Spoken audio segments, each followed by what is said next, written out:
ఆదికాండం 12వ అధ్యాయానికి మనం మొదలు కొన్ని సంగతులు ఈ సమయం ముందు నేను మీకు మెల్లిగా వివరించుకుంటూ వెళ్తాను. ఆదికాండం 12వ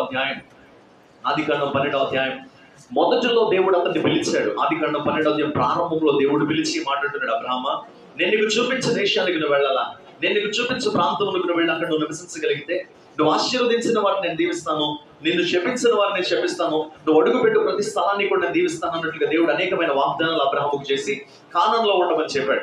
అయితే ఇప్పుడు అబ్రహాము చేస్తున్న పని ఏంటంటే కానాన్లో నివసించను కాక కానాన్లో చిన్న కరువు వచ్చిందని చెప్పేసి అక్కడి నుంచి ఎక్కడికి వెళ్ళడం మొదలు పెట్టాడంటే ఐగుప్తు ప్రాంతంలోకి అతడు వెళ్ళడం ప్రారంభించాడని బైబిల్ మనకి జ్ఞాపకం చేస్తుంది.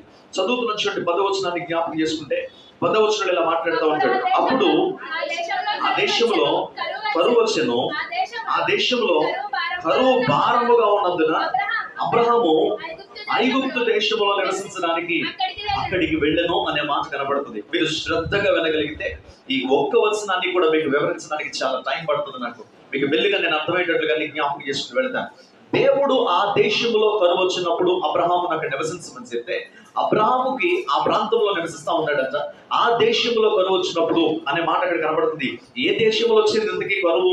12వ అధ్యాయం 6వ వచనం చదువుతున్నాను చూడండి. అప్పుడు అబ్రహాము షెకెము నందులో ఒక స్థలము దాకా ఆ దేశ సంచారము చేసి మోరే దగ్గర ఉన్న సింధూర వృక్షము దగ్గరికి చేరాను. అప్పుడు కనానీయులు ఆ దేశంలో నివసించరి అనే మాట కనబడుతుంది. ఆ దేశంలో ఎవరు నివసిస్తా ఉన్నారంట? కనానీయులు నివసిస్తా ఉన్నారు. ఇంతకీ ఎవరి దేశం అది అని అడిగితే కనానీయులు నివసించే దేశము. కానాను దేశంలోనికి దేవుడు అబ్రహాము నడిపించుకుంటూ వెళ్ళాడు. అక్కడ ఏం చేశాడు? అక్కడ మొట్టమొదటిగా ఒక బలిపీఠాన్ని కట్టాడంట, యెహోవా నామాన్ని ప్రార్థన చేశాడంట. ఇంకా మనం చదువుకుంటూ వెళ్ళగలిగి 7వ వచనం, యెహోవా అబ్రహామునకు ప్రత్యక్షమై నీ సంతానానికి దేశం ఇస్తానని చెప్పగా అతడు తనకు ప్రత్యక్షమైన యెహోవా మాటను బట్టి అక్కడ యెహోవాకు ఒక బలిపీఠాన్ని కట్టెను అనే మాట కనపడుతుంది. నా వైపు చూస్తూ సరిపోతుంది. దేవుడు అతనికి సిద్ధపరిచిన ప్రాంతము కానాను, దేవుడు అతనికి నివసించమని చెప్పిన ప్రాంతము కానాను, దేవుడు అతన్ని దర్శించిన ప్రాంతము కానాను, దేవుడు అతనితో మాట్లాడిన దేశం కానాను. ఆ దేశంలో అతనితో దేవుడు మాట్లాడగా అక్కడ ఒక బలిపీఠాన్ని కట్టాడంట. బలిపీఠాన్ని కట్టి యెహోవా నామాన్ని ప్రార్థన చేయడం మొదలు పెట్టాడు. దేవుడు నన్ను దర్శించాడు, దేవుడు నాతో మాట్లాడని. ఇప్పుడు కానాను దేనికి గుర్తుగా కనపడుతుంది అంటే దేవుడు ఇశ్రాయేలు ప్రజలకి చేసిన వాగ్దాన దేశం అది.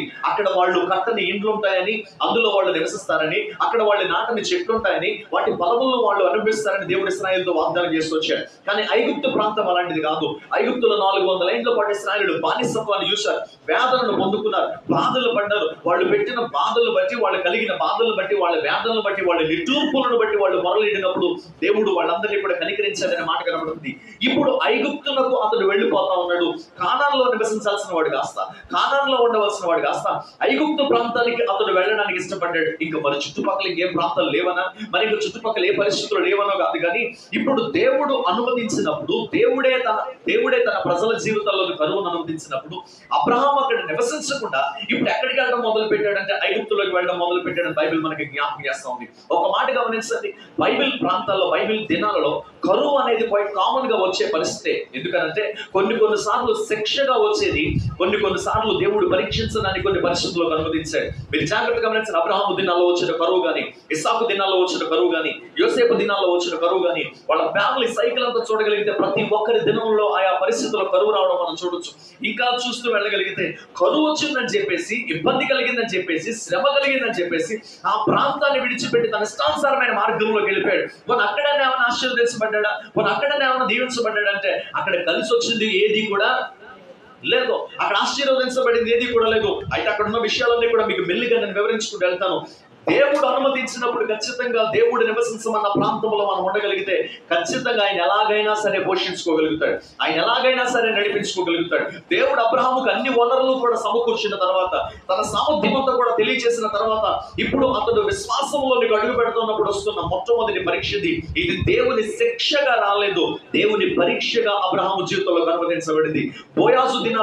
రూతు దినాల్లో మనం గమనించగలిగితే బెత్లెహేములో కరువు వచ్చిందంట. ఆ కరువు వచ్చినప్పుడు వాళ్ళు బెత్లెహేము ప్రాంతాన్ని విడిచిపెట్టి నయోమి గాని, ఎలిమెల్లి గాని, మహలోని కిలియోని వీళ్ళు అందరూ కలిసి ఎక్కడికి వెళ్ళిపోయారు అంటే మోయాబు ప్రాంతానికి వెళ్ళిపోయారు.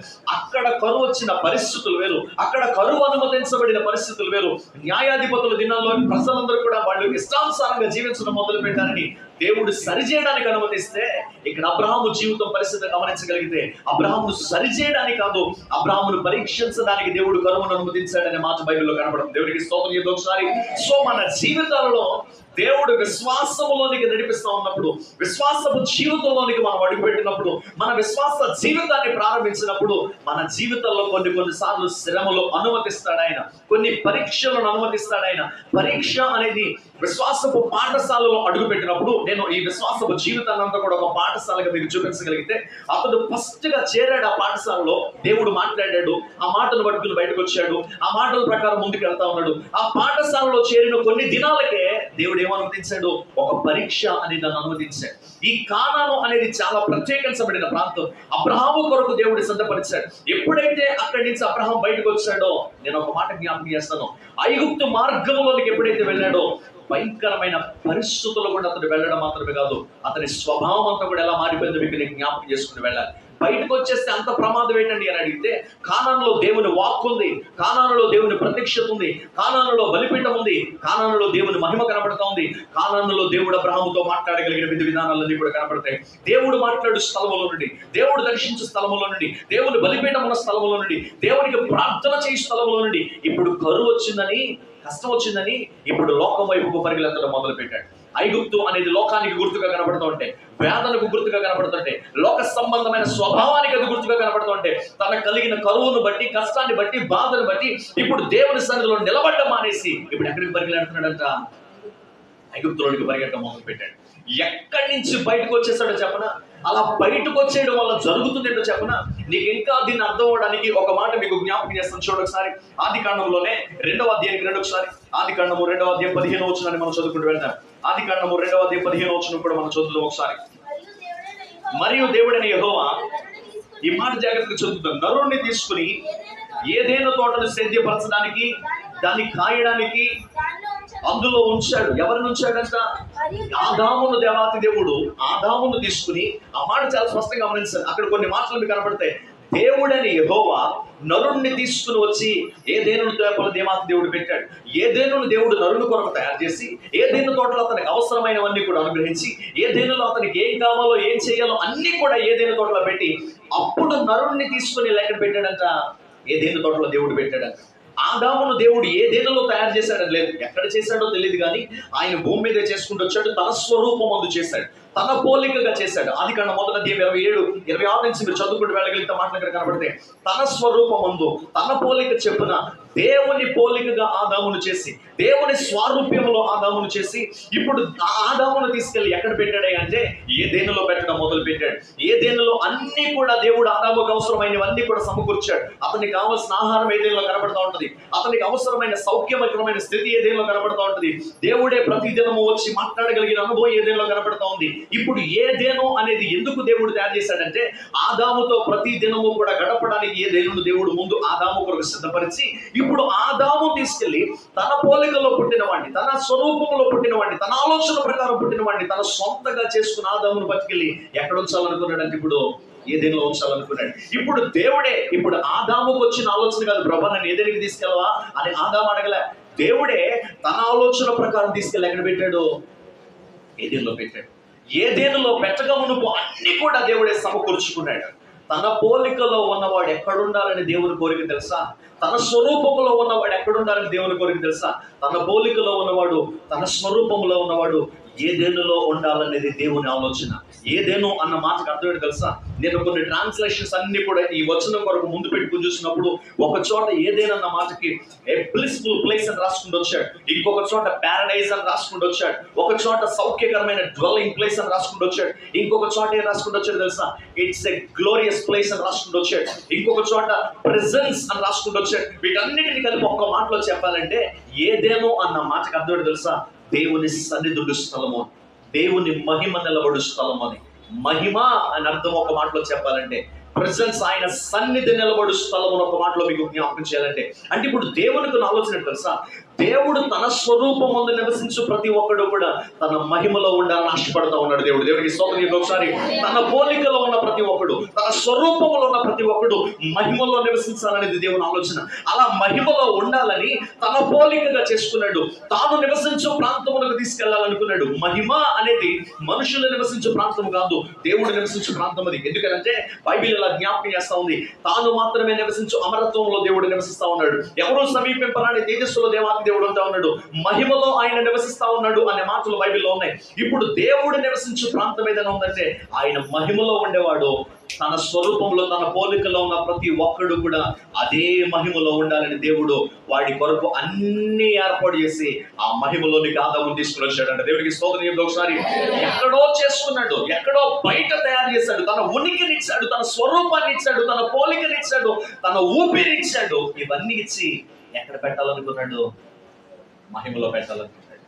మహిమలో పెట్టాలని తన స్వరూపంలో ఉన్న వాడిని కాస్త తీసుకొచ్చి మహిమలో పెట్టాడు. ఎక్కడ సృజించబడ్డాడు అనేది పక్కన పెడితే, ఎక్కడ తయారు చేయబడ్డాడు అనేది పక్కన పెడితే, ఎక్కడ నివసించాలన్న ఆలోచన మాత్రం దేవుంది, ఎక్కడ ఉనికి కలిగి ఉండాలన్న ఆలోచన దేవుంది. సో ఇప్పుడు ఎవరు దేని కొరకు తయారు చేయబడ్డారో, ఎవరు ఎక్కడ ఉండడానికి తయారు చేయబడ్డారో అక్కడుంటేనే, నా మాట గుర్తుపెట్టుకోండి, అక్కడుంటేనే వాళ్ళు సౌఖ్యకరమైన స్థితిలో వాళ్ళు ఉండగలుగుతారు. దీనికి ఒక మాట జ్ఞాపకం చేస్తారు. దేవుడు ఆదామును మహిమలో ఉండాలి అని అనుకున్నాడు. తన పోలికలో ఉన్న ప్రతి ఒక్కడు మహిమలో ఉండాలని దేవుడు అనుకున్నాడు. నా మాట గుర్తుపెట్టుకో. నేను చాలా లోతుకు తీసుకెళ్లి మాట్లాడుతాను ఉదయకాల ఈ సమయం ముందు, మీరు శ్రద్ధగా నా మాట వింటున్నాడు. ఇప్పుడు తన పోలికలో ఉన్నవాడు మహిమలో ఉండాలి అని అనుకున్నాడు. ఇది దేవుని ఆలోచన. ఏది ఎక్కడ కొరకు దేవుడు సిద్ధపరిచాడో అక్కడే నివసించాలి. ఇప్పుడు చేపలన్నింటినీ కూడా చేశాడు. చేపలన్నింటినీ కూడా చేసి ఎక్కడ ఉండాలనుకున్నాడు? ఆయన నీటిలో ఉండాలనుకున్నాడు. అవి అక్కడ ఉంటేనే క్షేమకరంగా ఉంటాయి. చెట్లన్నిటినీ చేశాడు, భూమి మీద ఉండాలనుకున్నాడు. అవి అక్కడ ఉంటేనే క్షేమకరంగా ఉంటాయి. పక్షులన్నింటినీ చేశాడు, ఎక్కడ ఉండాలనుకున్నాడు? ఆకాశంలో ఉండాలనుకుంటాడు. ఇప్పుడు పాలకుల్లో ఉన్న చేపలన్నీ కూడా ఎక్కడ ఉంటాయి?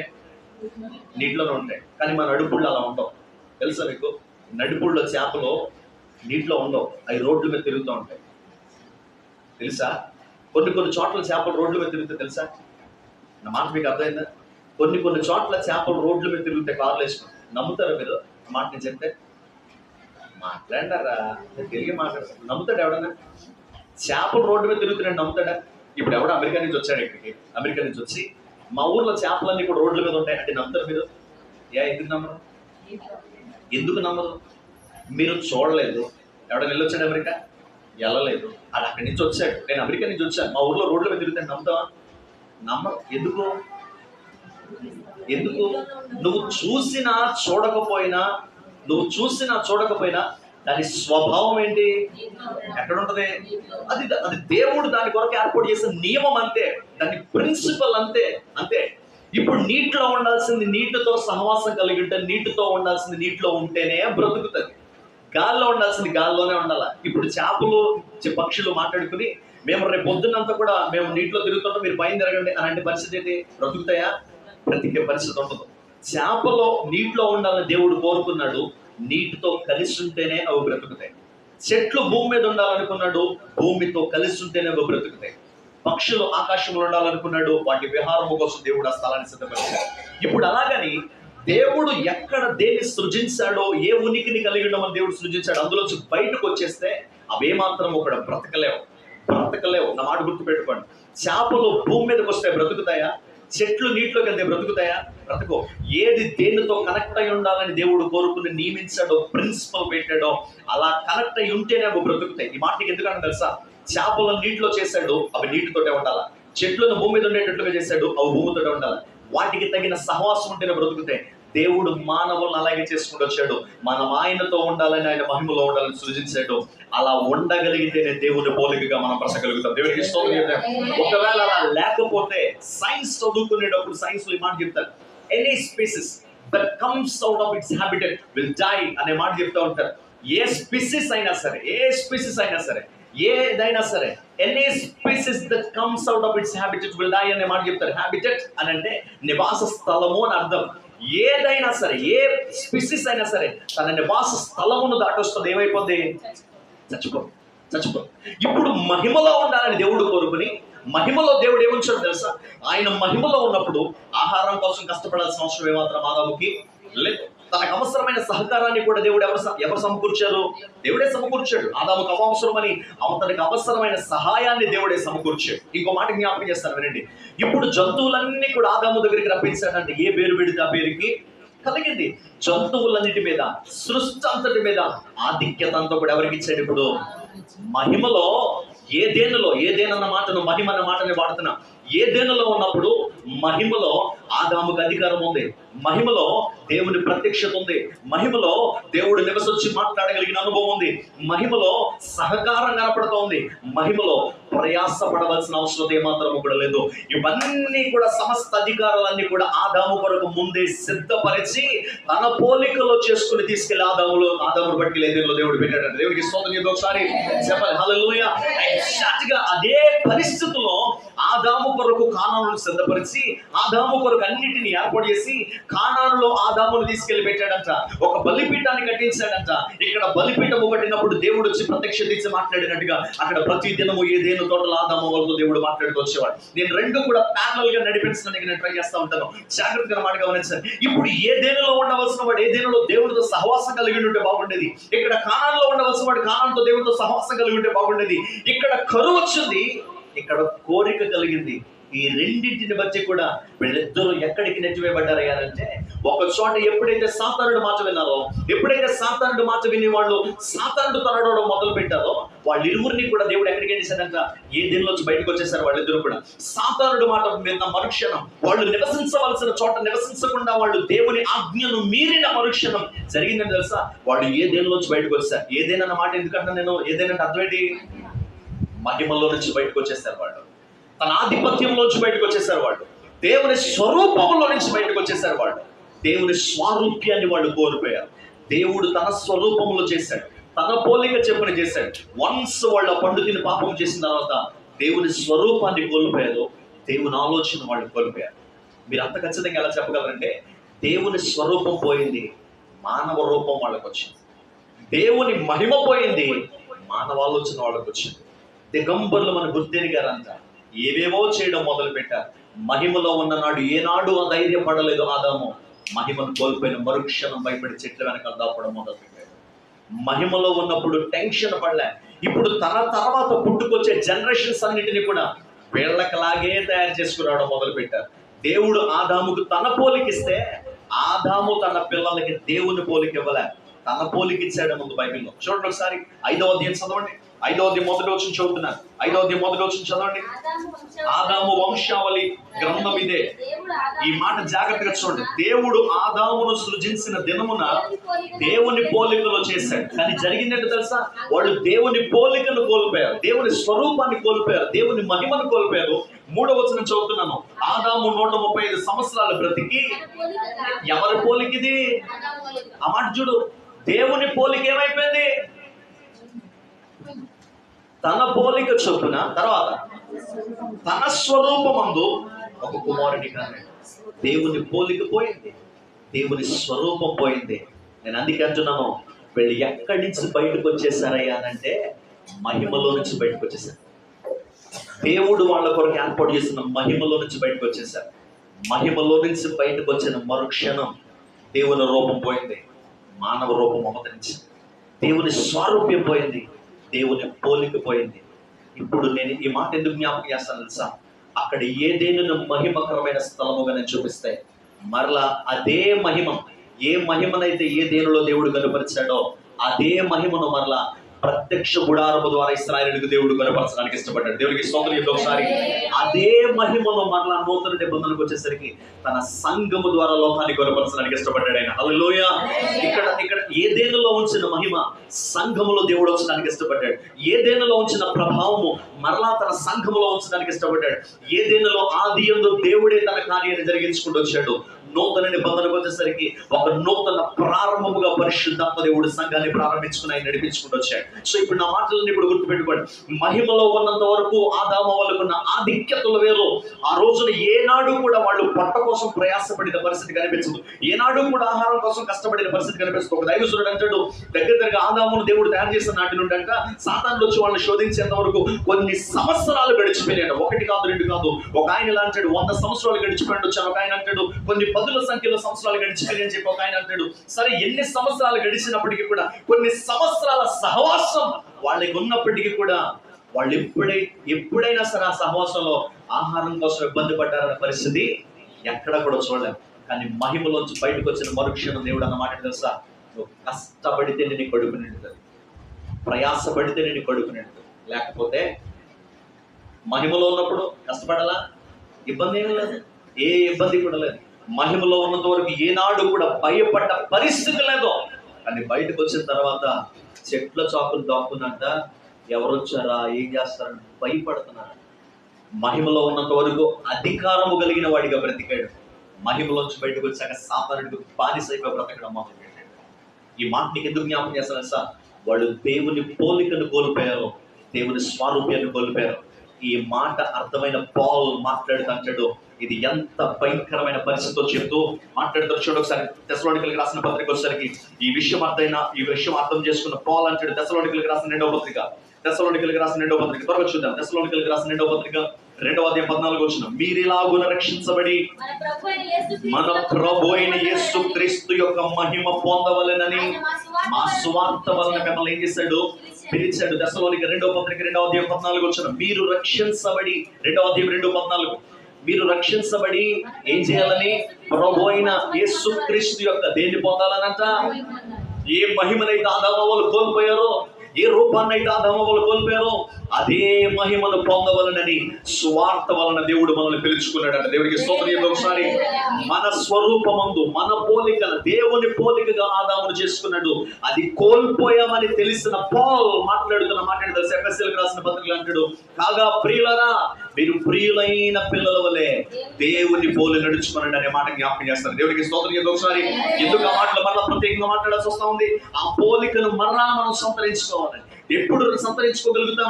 ఆయన పోలిక మనకు రాగలిగినప్పుడు మనము నిత్యము మహిమలో ఉండగలుగుతాం. ఆయన పోలిక మనకు వచ్చినప్పుడు, ఆయన స్వారూప్యం మనకు వచ్చినప్పుడు నిత్యము మనం మహిమలో బ్రతకగలుగుతాం. ఆయన పోలికలోంచి బయటకు వచ్చేసారు, మహిమలోంచి బయటకు వచ్చారు. ఇప్పుడు అదే పరిస్థితి అబ్రహాము దగ్గరికి వస్తుంది. కానానులో దేవుడు పిలుచుకున్నాడు, ఆయన పోలిక ఇచ్చాడు, ఆయన పిలుపిచ్చాడు, ఆయన దర్శనం ఇచ్చాడు, ఆయన ప్రత్యక్షత ఇచ్చాడు. కరువు వచ్చింది, కరెక్టే, కాదనే చెప్పట్లేదు. ఇబ్బంది కలిగింది, శ్రమ కలిగింది, వేదన కలిగింది, కాదనే చెప్పట్లేదు. అతడు పాఠశాలలో అడుగు పెట్టాడు.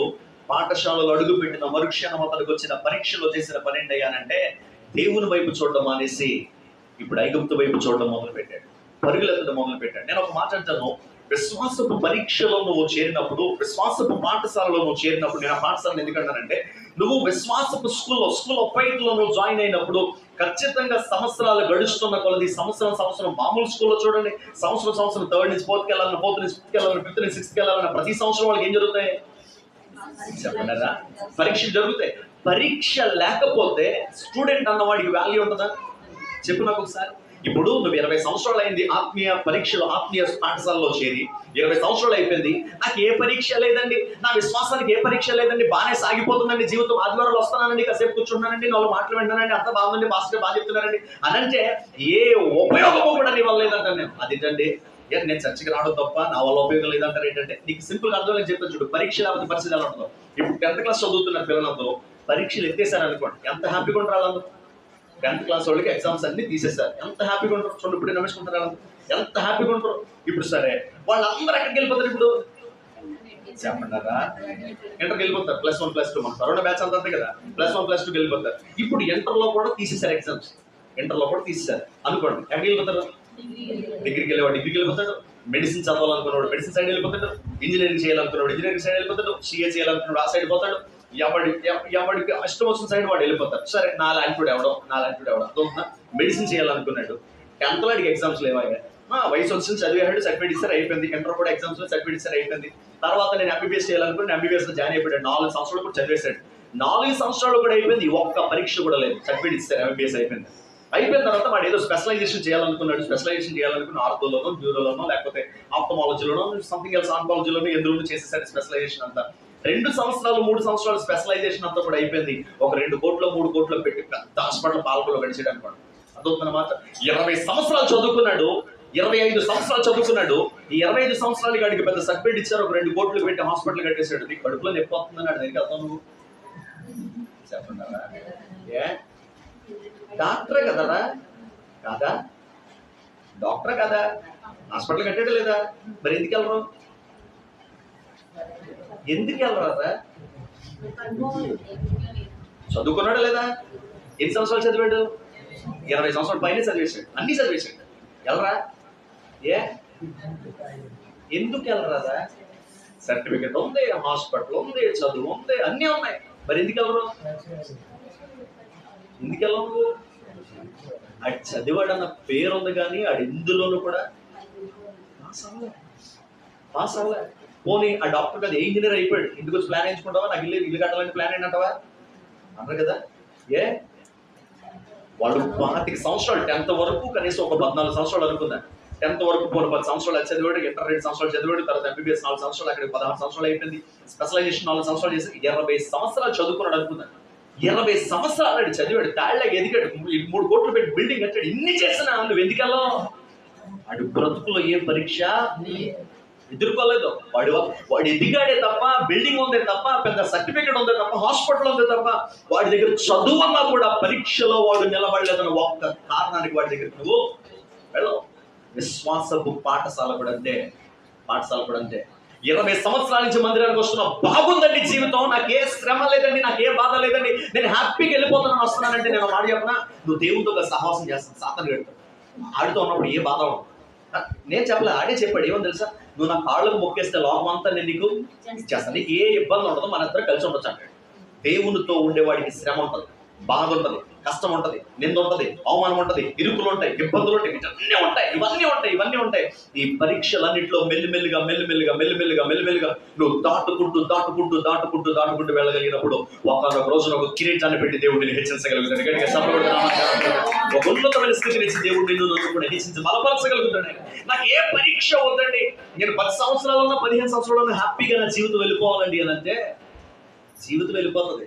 కానీ నీ వల్ల, నా వల్ల ఆయన పరిచర్య కానీ, ఆయన మహిమ కానీ ఏ ఉపయోగమో ఉండదు.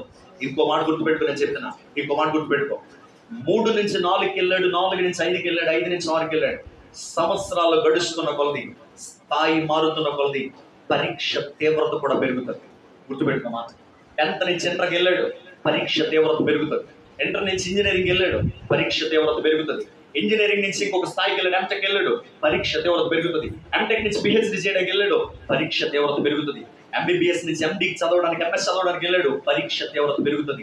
విశ్వాసపు ఆరంభంలోని శ్రమ కొద్దిగా ఉన్న అంచెలంచెలుగా వాక్యములను, దేవుళ్ళను నువ్వు ఎదుగుతున్నప్పుడు నీకొచ్చే శ్రమకు తగిన తీవ్రత పెరగొచ్చు, నీకొచ్చే అవమానానికి తగిన తీవ్రత పెరగొచ్చు, నీకొచ్చే ఇబ్బందికి తగిన తీవ్రత పెరగొచ్చు. ఒకవేళ అది పెరుగుతున్నప్పుడు నువ్వు సన్నగిల్లిపోవడానికి కాదు, ఎంత పెరుగుతుంటే అంత ఉన్నతమైన బహుమానాన్ని దేవుడు మన కొరకు సిద్ధపరచబోతున్నాడు. దేవుడికి స్తోత్రం. హల్లెలూయా.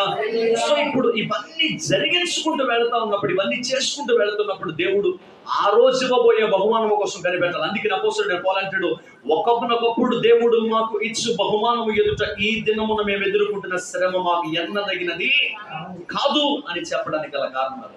ఇప్పుడు అబ్రహాము పాఠశాలలో చేరిన 4వ రోజున 5వ రోజున ఏమొచ్చింది? దగ్గరికి కష్టం వచ్చింది, ఇబ్బంది వచ్చింది, వస్తాయి కాదని చెప్పట్లే. మరి వచ్చింది, సంథింగ్ ఎల్స్ ఏదో వచ్చింది. మనకి ఎగ్జాక్ట్ గా అదే వస్తుందని నేను చెప్పను. ఈయనకు కరువు వచ్చింది, మనకు అనారోగ్యం రావచ్చు. ఈయనకు కరువు వచ్చింది, మనకు అప్పు రావచ్చు. ఈయన కరువు వచ్చింది, మనకు ఇంకోటి ఏదో రావచ్చు. ఆ టైంలో ఈయన చేసిన పని తెలుసా? నివసించవలసిన చోట నివసించుంటే పరిస్థితి బాగానే ఉండదేమో. కానాను దేవుడు నాకు ఇచ్చాడు, ఏదేను దేవుడు నాకు పెట్టాడని వాళ్ళు నివసించుంటే బాగుండి ఉండేదేమో. కానాను దేవుడు నాకు ఇచ్చాడు, నివసించుంటే బాగుండేదేమో. కరువులు చాలా వచ్చినాయి. ఇప్పుడు ఏలియా దినాల్లో కూడా కరువు వచ్చింది. కానీ దేవుడు నువ్వు వెళ్ళి కెరీతు దగ్గర ఉండమంటే అక్కడే ఉన్నాడు తప్ప మళ్ళీ అక్కడిక్కడికే తిరగలే. నువ్వు వెళ్ళి సారేపత్ర విధవరాల ఇంటి దగ్గర ఉన్నట్టే అక్కడే ఉన్నాడు తప్ప ఇంకొక చోటకి వెళ్ళలేదు. దేవుడు నిన్ను ఎక్కడ ప్లేస్ చేశాడో అక్కడుండి ఎదుర్కోవడం నేర్చుకో. అక్కడెక్కడికి తప్పించుకుని పోతా ఉంటే ఎంతకాలం మనం పరిగెడతాము? సింహాల బోన్లోనికి తీసుకెళ్ళిపోతానంటే సాయంత్రం ఊరు వదిలేసి వెళ్ళిపోలేదు. అక్కడి నుంచి నాకు అవసరం లేదండి ఊరు, నాకు అవసరం లేదండి ఉద్యోగం, రిజైన్ చేసి వెళ్ళిపోలే. అక్కడే నిలబడ్డాడు, అక్కడే పోరాడాడు, ఎదుర్కొన్నాడు శ్రమని, ఎదుర్కొన్నాడు పోరాటాన్ని, కానీ పరిగెత్తలే. కానీ ఇప్పుడు అబ్రహాము చేసిన పని తెలుసా? ఆరంభం బాగుంది, ఆరంభం అద్భుతమైన ఆరంభం. అసలు దేవుడు మాట్లాడడం ఏంటి, ఆ మాట పట్టుకుని బయటకు వచ్చేయడం ఏంటి, వెంటనే బలిపీఠం కట్టడం ఏంటి, వెంటనే దేవుడు ప్రత్యక్షమైపోవడం, సూపర్ ఆరంభం. కానీ 4 అడుగులు ఎదరికేసిన తర్వాత జీవితం ఏమైపోయిందో తెలుసా? ఎక్కడి నుంచి ఐగుప్తుకు ప్రయాణం ప్రారంభమైంది. ఐగుప్తు దేవుని మార్గాన్ని విడిచి ఐగుప్తులోనికి వెళతా ఉంటే జీవితం ఏమైపోతుందో చెప్తాను. ఇక్కడి నుంచి కొన్ని కంపారిజన్స్ నేను తీసుకొస్తా ఉంటాను. ఇప్పుడు నువ్వు ఏ మార్గంలో ఉన్నావో నేను చెప్పక్కర్లే, నువ్వు ఒప్పుకోవాల్సిన పని లేదు. కానీ నీకు అర్థమవుతుంది, నీ మనస్సాక్షికి నువ్వు సమాధానం ఇచ్చుకోగలిగితే చాలు. నీతో మాట్లాడుతున్న పరిశుద్ధాత్మ దేవునికి నువ్వు సమాధానం ఇవ్వగలిగితే చాలు. ఆ పరిస్థితిలో ఉన్న వాళ్ళకి కొంచెం ఆలోచించుకుంటే వెళ్తాను. మార్గంలో అడుగు పెట్టిన తర్వాత మనోడు చేసిన పని చూద్దాం. చూడండి కిందకు ఒకసారి 11వ వచనం నుంచి చదువుతున్నాను. అతడు ఐగుప్తులో ప్రవేశించడానికి సమీపించినప్పుడు నెంబర్ 1, అతడు తన భార్య అయిన సారాయితో, ఇదిగో నువ్వు చక్కని దాని నాకు తెలుసు, ఐగుప్తీయులు నిన్ను చూచి ఈమె నీ భార్య అని చెప్పి నన్ను చంపి నిన్ను బ్రతకరిస్తారు. నీ వలన నాకు మేలు కలిగినట్లు, నిన్ను బట్టి నేను బ్రతుకున్నట్లు నీవు నా సహోదరు అని దయచేసి చెప్పమంటాం మొదలు పెట్టాడు. ఫస్ట్ చేస్తున్న పని తెలుసా?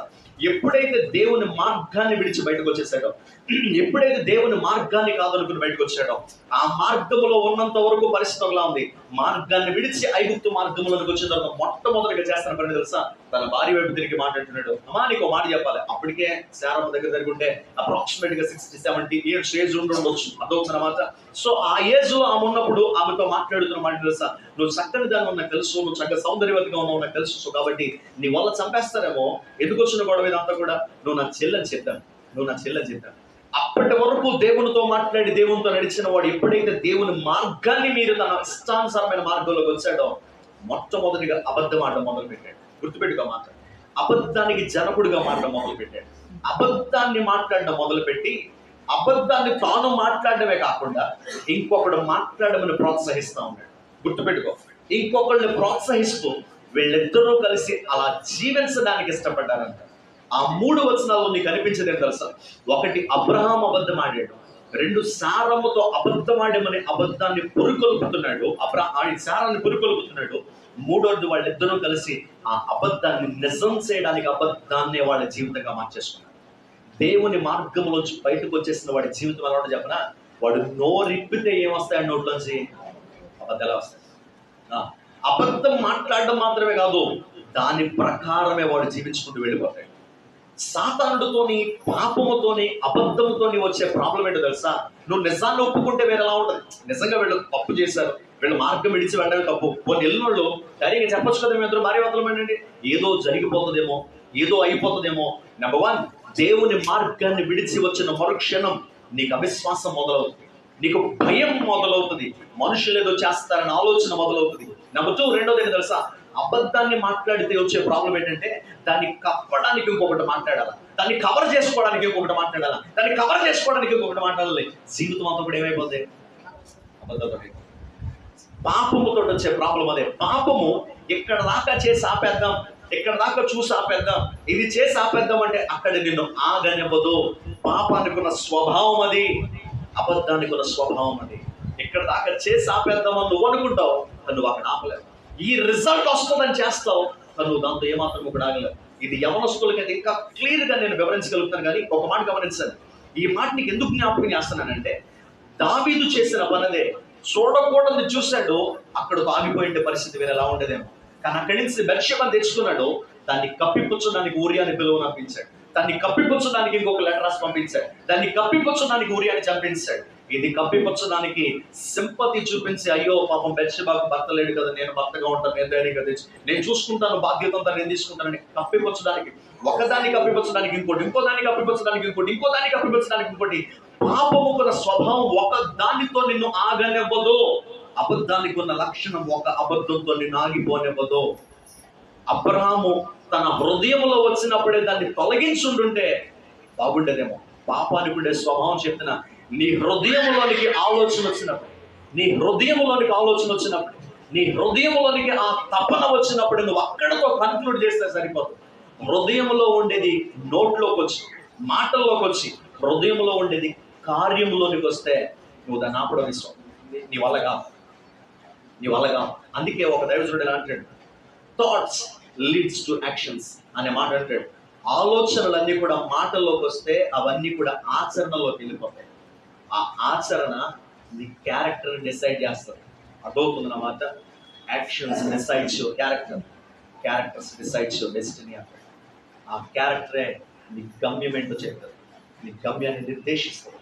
సో కాబట్టి అబ్రాహాముకి అలాంటి ఆలోచన వచ్చినప్పుడు లోపలే తుడిచిపెట్టేస్తే బాగుంటుందేమో, కానీ దాన్ని లోపల ఆపలేదు, పైపెచ్చు ఇంకొకరిని ప్రేరేపించడం మొదలు పెట్టాడు. నెంబర్ 1, మొదటిది తాను భయపడడం మొదలు పెట్టాడు.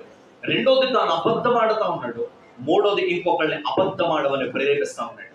ఇంకో మాట చెప్తా, అందుకనే సామెతల గ్రంథకర్త అంటాడు, ఒరే చుట్టుపక్కల ఉన్న వాళ్ళందరూ కూడా నీ దగ్గర చేరి మనం అది చూద్దాం, మనం వాడిని దోచుకుందాం, మనం అలా చేద్దాం, ఇలా చేద్దాం. సామెతల గ్రంథం మొదటి అధ్యాయం మాట కనబడితే, పాపము నిన్ను ప్రేరేపించినప్పుడు నువ్వు దానికి ఒప్పుకోద్దు.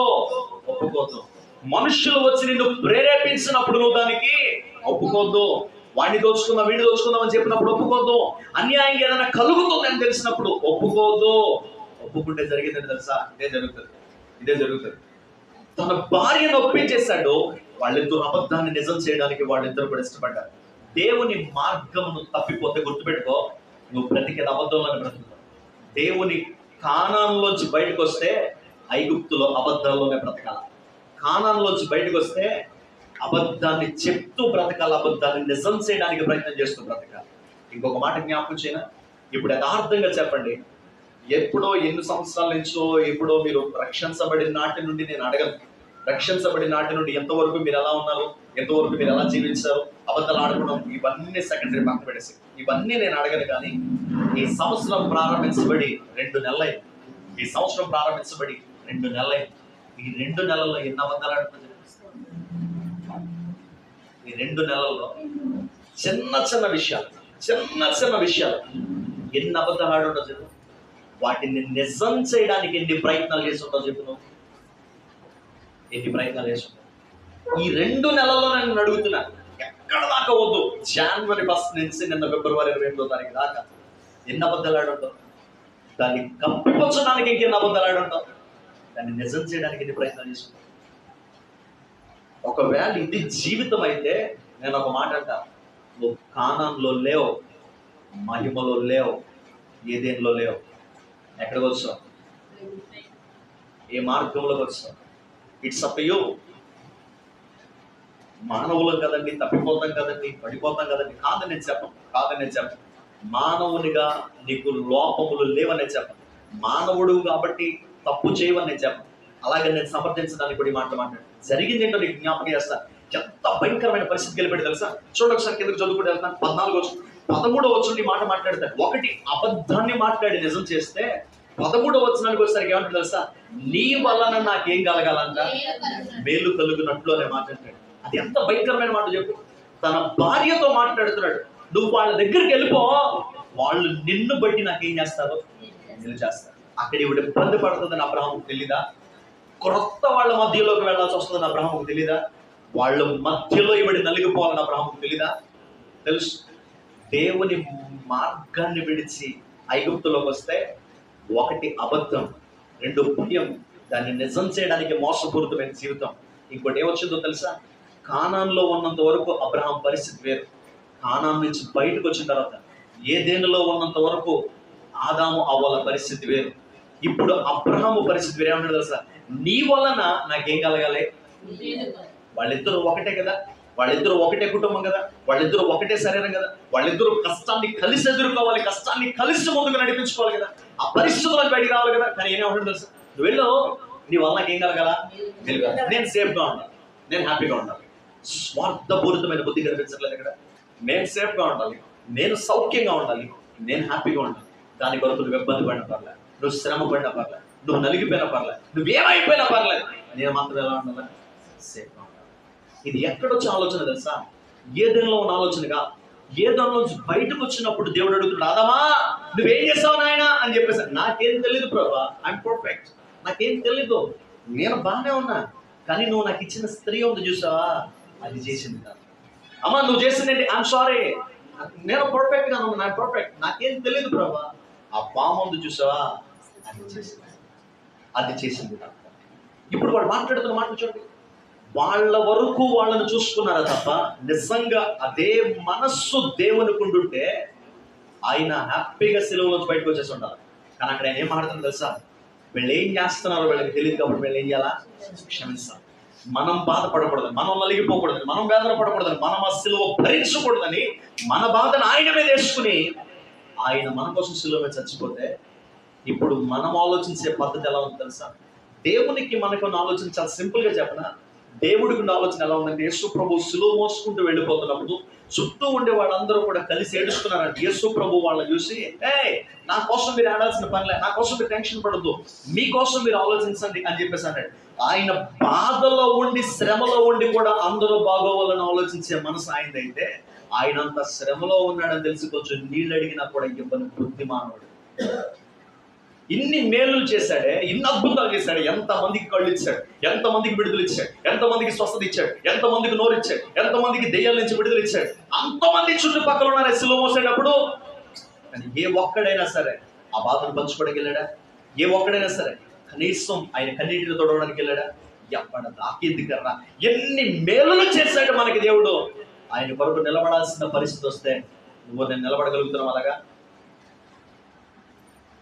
అబ్రహాము చెప్తున్నాడు, తన భార్య కొరకు తాను నిలబడవలసిన పరిస్థితుల్లో మాట్లాడుతున్నాడు. ఏదేమైనా నేను నీతో ఉంటానన్న మానేసి నువ్వు వెళ్ళు, నీ వల్ల నాకేం కలగలా? మీరు నేను సౌఖ్యంగా ఉండాలి, నువ్వు దాని కొరకు ఇబ్బంది పడతాను. ఒక్క మాటలో దీన్ని చెప్పాలంటే, తన స్వాభావికమైన ఆలోచన బయట పెడుతున్నాడు, స్వార్థపూరితమైన మనస్సును బయట పెడుతున్నాడు. కానాన్లో ఉన్నంత వరకు, ఏదేనులో ఉన్నంత వరకు ఆత్మానుసారమైన మనస్సు వాళ్ళకుంటే, ఐగుప్తులోకి వచ్చాక శరీరానుసారమైన మనస్సు పనిచేయడం మొదలుపెట్టింది. వాళ్ళు శరీరానుసారమైన మనస్సుతో పనిచేయడం మొదలు పెట్టారు. కిందకు చదువుతున్న టైం లేదు కనుక నేను కంక్లూడ్ చేస్తాను. కిందకు చదువుతున్న చూడండి, వాళ్ళు ఏమన్నారు తెలుసా? 15వ వచనం, ఫరో యొక్క అధిపతులు ఆమెను చూసి ఫరో ఎదుట ఆమెను పొగిడారు కనుక స్త్రీ ఫరో ఇంటికి తేబడెను. అతడు ఆమెను బట్టి అబ్రహామునకు ఏం చేశాడంట? మేలు చేశాడు. అందువలన అతని గొర్రెలు, గొడ్లు, మగగాడిదలు, దాసులు, పనికత్తెలు, ఆడగాడిదలు, ఒంజలు ఇవన్నీ కూడా వచ్చాయి. 13వ వచనంలో ఏదైతే చెప్పాడో ఆ మాట ప్రకారం ఆస్తంతా వచ్చింది. ఫరో సారమును బట్టి అంట ఏమేమి ఇచ్చాడు తెలుసా?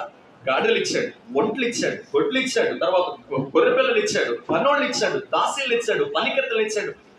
ఇప్పుడు ఇదంతా కూడా నీతిగా సంపాదించింది అన్నామా, భార్యను తాకట్టు పెట్టి సంపాదించింది అన్నామా? ఒక్క మాటలో చెప్పాలంటే మాటకి అర్థవుతుందా? కష్టపడి సంపాదించాడా, భార్యను తాకట్టు పెట్టి సంపాదించాడా?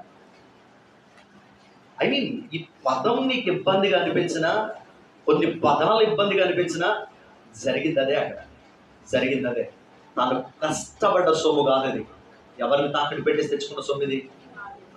ఈ మాట నీకు ఎందుకన్నా తెలుసా? నీ కుటుంబాన్ని, నీ పవిత్రతను, నీ ఆత్మీయతను, నీ జీవితాన్ని, దేవునితో నీకుండే సమయాన్ని నువ్వు వాళ్ళ దగ్గర వీళ్ళ దగ్గర తాకట్టు పెట్టుకుని తెచ్చే సొమ్ము నీకేమాత్రమో క్షేమం కాదు. అదేంటి సార్, ఇది ఎలా జరుగుతుందంటే, వందల మంది నేను ఈ రోజు చూస్తున్నాను. దేవుని సన్నిధిలో ఉండవలసిన వాళ్ళు దేవునికి ఇవ్వాల్సిన సమయాన్ని మనుషుల మధ్యలో తాకట్టు పెట్టేసి వాడు తెచ్చుకుంటున్నాడు సొమ్ము.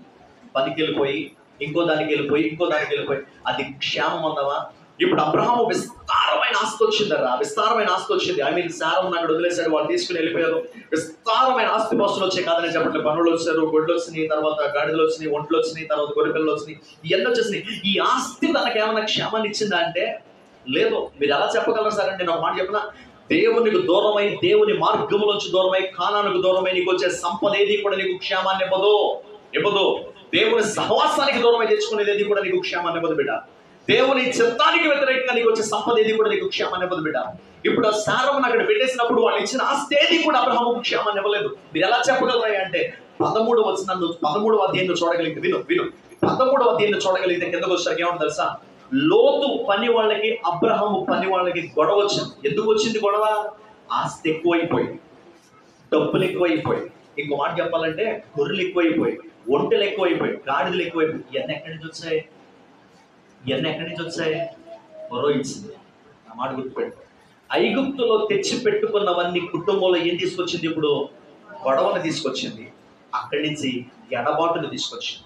లోతు వేరైపోయాడు, అబ్రహాము వేరైపోయాడు. ఐగుప్తులో వచ్చిన ఆస్తి కుటుంబాన్ని 2 భాగాలు చేస్తే, ఐగుప్తులో నుంచి వచ్చిన ఒక అమ్మాయి హాగర్ 16వ అధ్యాయం వెంట కనబడుతుంది. అబ్రహాము కుటుంబంలో నాశనాన్ని తీసుకొచ్చింది.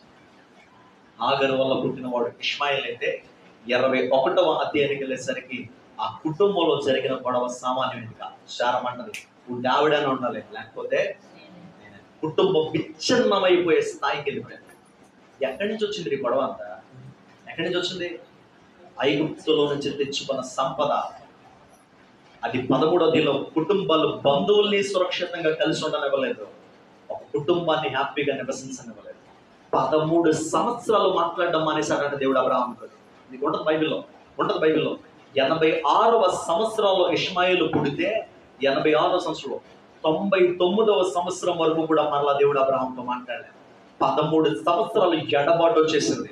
ఎవరి వల్ల? ఐగుప్తులో నుంచి తెచ్చుకున్న పనమ్మాయితో వెళ్ళిపోవడం వల్ల. ఇప్పుడు కానాన్లో ఉంటే, కరువు వచ్చినప్పుడు ఇక్కడ ఉంటే ఈ బాధ అంత ఉంటుందా?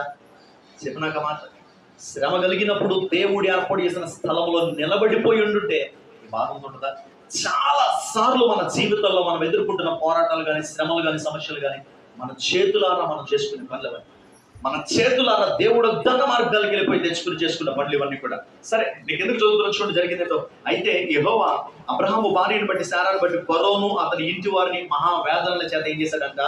బాధించాడు అనే మాట కనపడదు. బాధించాడు అనే మాట కనపడదు. నీకు ఒక్కొక్క వచనాన్ని వివరించేంత టైం నాకు లేదు, అందుకే నేను తొందరగా వెళ్ళిపోతున్నాను. జరిగిందేంటో చెప్తాను చూడు. అసలు ఐగుప్తు 12వ అధ్యాయం ప్రారంభంలో దేవుడు అబ్రహాముకి ఇచ్చిన వాగ్దానం తెలుసా? నువ్వు అడుగు పెట్టు ప్రతి స్థలాన్ని ఏం చేస్తాను? నేను దీవిస్తాను, ఆశీర్వదిస్తాను వాగ్దానం చేశాడు. ఇప్పుడు ఐగుప్తులోకి వెళ్ళిన తర్వాత ఐగుప్తు అబ్రహామును బట్టి ఏం చేయబడాలి? అసలు వాస్తవంగా దీవించబడాలి, ఆశీర్వదించబడాలి, అక్కడ ఉన్న వాళ్ళు మరింత అభివృద్ధి పొందాలి. కానీ ఇప్పుడు అబ్రహామును బట్టి, కుటుంబాన్ని బట్టి ఐగుప్తు అంతా ఏమైపోయింది? ఇప్పుడు బాధలు, శ్రమలు, నరకం, ఇబ్బంది.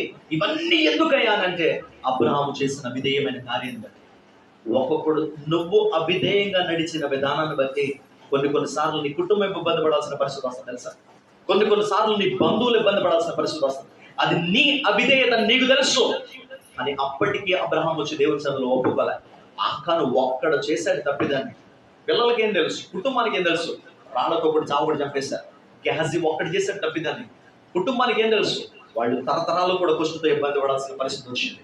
ఇప్పుడు అబ్రహాము చేసిన తప్పిదానికి ఒకంత చెప్పాలంటే ఐగుప్తీయులకి పాపం వాళ్ళకి ఏం తెలియదు, కానీ వాళ్ళందరూ ఏం పడాల్సి వస్తుంది? ఇప్పుడు భయంకరమైన వేదన అనుభవించాల్సి వస్తుంది.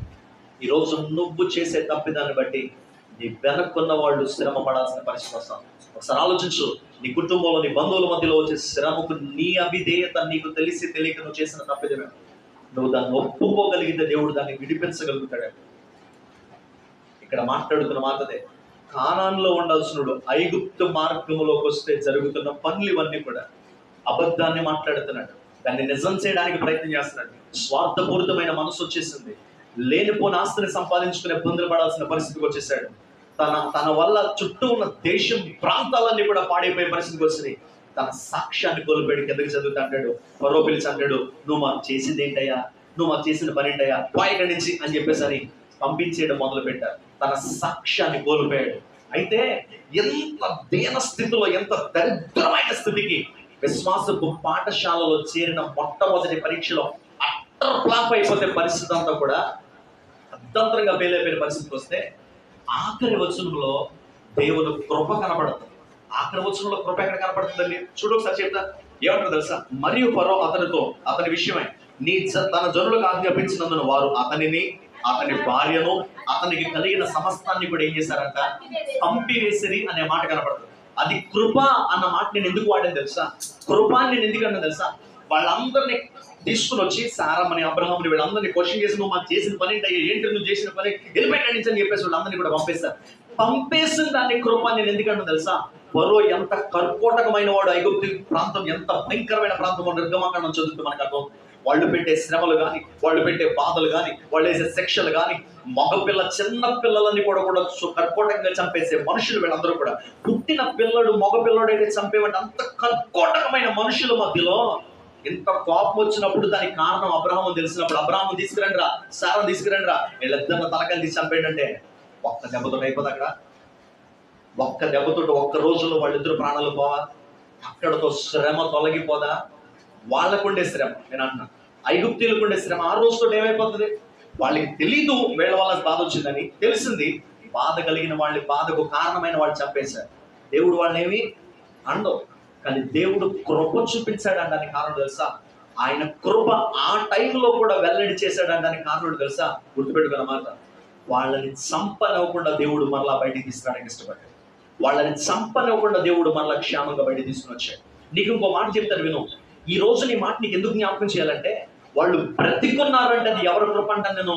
వాళ్ళు తప్పిపోయిన, వాళ్ళు పాడైపోయిన, స్వార్థపూరితమైన మనసున్న, ఇష్టం వచ్చినట్టుగా వాళ్ళు సంపాదించుకుని లేనిపోని పాపానికి వాళ్ళు కారణమైపోయిన, వాళ్ళ వల్ల అనేక మంది బాధపడుతున్న, దేవుని మార్గాన్ని వదిలేసి ఐగుప్తు మార్గంలోకి వెళ్ళిపోయి ఆరంభం బాగానే ఉంది, కానీ మధ్యలోకి వచ్చిన తర్వాత ఆత్మీయత నీచమైన స్థితికి వెళ్ళిపోయినా కూడా వాళ్ళు ఇంకా బ్రతికున్నారంటే దేవుని కృప అని అంటారు.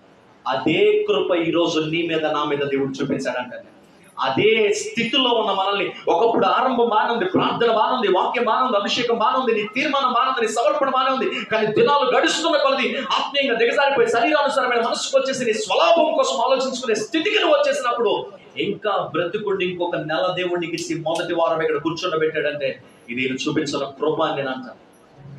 దేవుడు మన పట్ల చూపించిన కృప అంటాను నేను. ఆ కృపను పొందుకున్న అబ్రహాముకు విషయం అర్థమైంది. తాను చేసిన తప్పిదం ఏంటి అర్థమైంది, తాను చేసిన పాపం ఏంటి అర్థమైంది, ఆయన చేసిన నీచమైన కార్యాలు ఏంటి అర్థమైంది. అర్థమైన మరుక్షణం అబ్రహాము చేసిన పని తెలుసా, ఇప్పుడు అక్కడి నుంచి కానానుకు బయలుదేరింది దేశం మార్గం అంతా కూడా. ఎలా ప్రారంభమైందో ఆ వచనం చదివించిన ప్రార్థన చేస్తాను. చూడండి 13వ అధ్యాయం మొదటి వచనం. అబ్రహాము తనకు కలిగిన సమస్తాన్ని వెంట పెట్టుకుని భార్యను తనతో కూడా ఉన్న లోతును వెంట పెట్టుకుని ఐగుప్తులో నుండి నెగబోనుకు వెళ్ళెను. నెగబో అన్న చోట దక్షిణ పాలస్తీనకు నెగబో అని పేరు అనే మాట కనబడుతుంది. అదే మాట మొదటి బలిపీఠం కట్టిన చోటు అది కానాను దేశంను సూచిస్తే ప్రాంతం అది. ఇప్పుడు కానాను దేశానికి ఎవరెవరు వెళ్తున్నారంటే నెంబర్ 1 13 వచనం. దేవుడు కృప చూపించాడని అర్థమయ్యాక ఆ కృపను వ్యర్థం చేసుకోక నెంబర్ 1 మొట్టమొదటిది అబ్రహాము వెనక బయలుదేరినాడు. అబ్రహాము తను తాను ప్రత్యేకించుకోవడం మొదలు పెట్టాడు. ఎక్కడి నుంచి? ఐగుప్తు మార్గంలో నుంచి. ఐగుప్తులో నుండి ఇది నా కరెక్ట్ కాదు, ఇది నా స్థానం కాదు, ఇది నా చోటు కాదు, ఇది నేను ఉండవలసిన స్థితి కాదు అని తను తాను ప్రత్యేకించుకున్నాడు. గుర్తుపెట్టుకో, ఆశీర్వదించబడాలి అని అనుకున్నప్పుడు, దీవించబడాలని అనుకున్నప్పుడు, నీ జీవితంలో నీ బ్రతుకులు దేవుని కార్యాలు చూడాలి అని అనుకున్నప్పుడు నీకు దేవుడిచ్చిన ప్రత్యేకతను కాపాడుకోవడం నేర్చుకో. నిన్ను నువ్వు లోకంలో నుంచి ప్రత్యేకించుకో, నిన్ను నువ్వు నీ సమాజంలో నుంచి ప్రత్యేకించుకో, నిన్ను నువ్వు నీ స్నేహితుల నుంచి ప్రత్యేకించుకో, నిన్ను నువ్వు నీ బంధువుల నుంచి ప్రత్యేకించుకో. ప్రత్యేకించుకుని రెండోది ఏం చేస్తాను తెలుసా, తనకు కలిగిన సమస్తాన్ని అనే మాట్లాడుతున్నాడు. ఒకటి అబ్రహాము తన్ను తాను ప్రత్యేకించుకున్నాడు. అట్ ద సేమ్ టైం ఇంకా వెనక ఏమీ విడిచిపెట్టలే. ఆ వస్తువు ఉండిపోయిందండి, మంచం ఉండిపోయిందండి, సైకిల్ ఉండిపోయిందండి, బండి ఉండిపోయిందండి అని మాటికి మరలా ఎక్కడికి వెళ్తలేదు, ఐగుప్తుకు వెళ్ళే పరిస్థితి లేదు. మొత్తం అన్ని పట్టుకుని వచ్చాడు. ఐగుప్తులతో బంధాన్ని తెంచుకుని వచ్చేసాడు. బయటకు వచ్చేటప్పుడే బంధాన్ని తెంచుకుని వచ్చాడు. బయటకు వచ్చేటప్పుడే అన్నిటినీ పట్టుకుని వచ్చాడు. బయటకు వచ్చేటప్పుడే ఇక ఐగుప్తుకి నాకు సంబంధం లేదనుకున్నట్లుగా వచ్చాడు. మనలో చాలా మంది క్రీస్తులోనికి వచ్చాం, దేవునిలోనికి వచ్చాం, లోకము నుండి బయటకు వచ్చాం, కానీ ఇంకా మన కనెక్షన్స్ ఉండిపోయిన లోకంతో.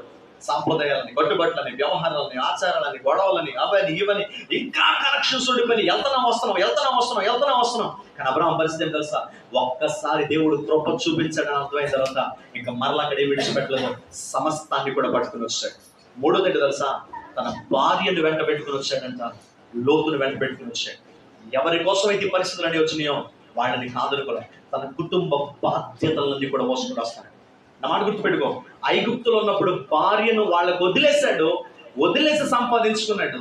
కానీ ఇప్పుడు కానానుకు వచ్చే మార్గంలో భార్యను, లోతుని, ఈ బాధ్యతలన్నీ మోసుకుంటూ వస్తున్నాడు.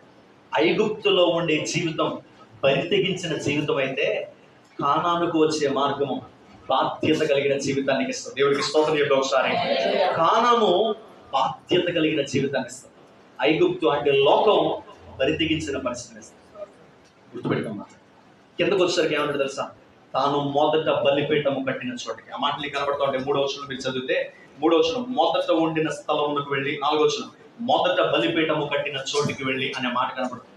ఒక్కసారి కానానులోంచి బయటకు వచ్చేసి అతడు ఫెయిల్ అయిపోయి పడిపోయిన తర్వాత దేవుడు మరలా నిలబెట్టి ఎక్కడికి నడిపిస్తున్నాడు తెలుసా, కానానుకు నడిపించడానికి ఇష్టపడితే కానానుకు మరలా మొదట పడిపోయిన చోటికి, మొదట బలిపీఠం కట్టిన చోటికి, మొదట దేవుని ప్రత్యక్షత కలిగిన చోటికి, మొదట దేవుడు అతనితో మాట్లాడిన చోటుకు వచ్చాడు. ఇదే మాట గడిచిన కొన్ని దినాల క్రితం మనం ధ్యానం చేసుకొచ్చాం. ఎఫెసస్ సంఘంతో మాట్లాడుతున్నాడు, నీ మొదటి ప్రేమను వదిలితివన్న నేరం నీ మీద మోపాల్సి వస్తుంది. నువ్వు ఎక్కడ పడిపోయావో జ్ఞాపకం చేసుకుని నీ మొదటి క్రియలను మరలా చేయి, లేకపోతే నీ దీపస్తంభాన్ని దాని స్థలంలోంచి నేను తీసేస్తాను. అది సంఘముతో మాట్లాడిన మాట. ఏదేనులో ఆదాము అవ్వల కంటే ఎక్కువ కృపను అబ్రహాముకి ఇచ్చాడంట. నేను ఎందుకో తెలుసా, వాళ్ళు మహిమలో నుంచి బయటకు వచ్చేసిన తర్వాత మరలా ఏదేనులోకి వెళ్ళే ఛాన్స్ వాళ్ళకి లేదు. కానీ అబ్రహాం పరిస్థితి అది కాదు. కానాన్లోంచి వచ్చి బయట పడిపోయిన తర్వాత మరలా నిలబెట్టి కానాన్లోకి నడిపించడానికి దేవుడు ఇష్టపడ్డాడు. తను మొదట ఉండవలసిన స్థలానికి వెళ్ళడానికి ఇష్టపడినప్పుడు దేవుడు నడిపించి అతన్ని బలపెట్టాడు.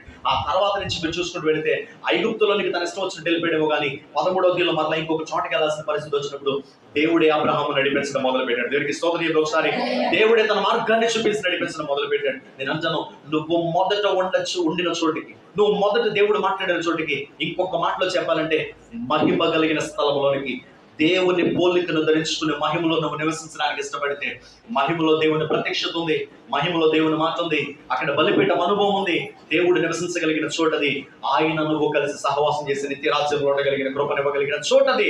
ఆ స్థితికి నువ్వు మరలా రాగలిగితే కోల్పోయినవన్నీ కూడా దేవుడు తిరిగి అనుగ్రహించగలుగుతాడు. అధికారాన్ని దేవుడు తిరిగి నడిపించగలుగుతాడు. అట్టి కృప దేవుడు మనకు అనుగ్రహించదు కాబట్టి కళ్ళు మూసుకున్నాం, ప్రార్థన చేద్దాం కలిసి.